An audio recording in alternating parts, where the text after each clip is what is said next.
In the press review this Friday, we begin in Egypt, where the education minister has denied reports about the country falling from global education rankings.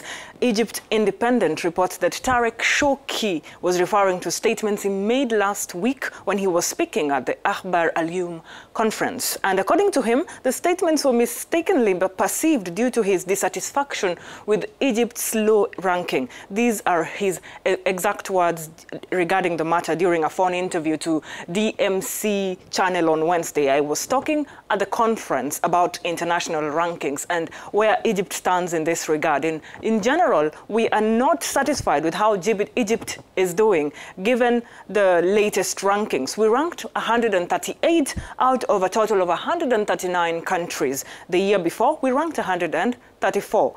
Well, he also said it doesn't matter whether Egypt fell from the ranking entirely or not, because in all ways, the country is at an educational level that desperately needs reform and improvement.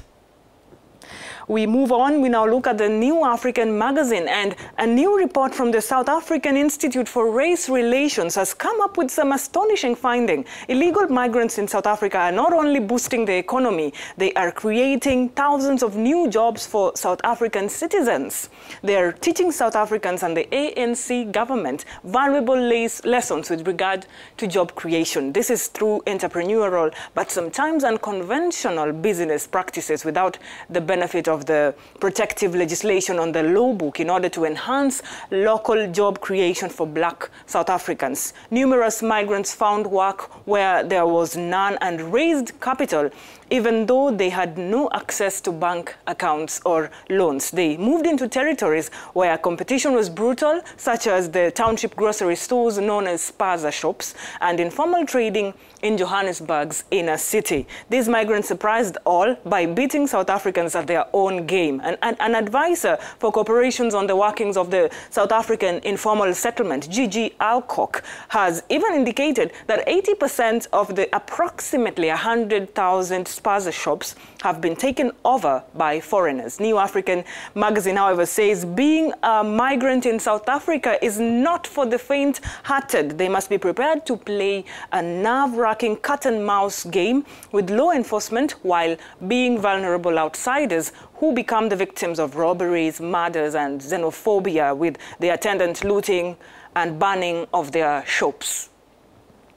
And we wind up today's press review with Face-to-Face Africa. It says that West African migrants living in Minnesota in the United States are likely to lose their temporary immigration status issued in 2014 during the Ebola epidemic. Quoting Voice of America News, close to 5,000 African immigrants were given special legal status to live and work in the United States until the Ebola epidemic was contained. But since these African countries have been declared Ebola-free, immigrants with temporary visas are now expected to either obtain legal status or return home immediately. Officials from various organizations that deal with immigration matters in Minnesota are, however, criticizing this termination, arguing that it is still not safe for the affected immigrants to return to their home countries. This termination also comes at a time when new cases of Ebola have started to emerge in Central Africa, including the Democratic Republic of Congo,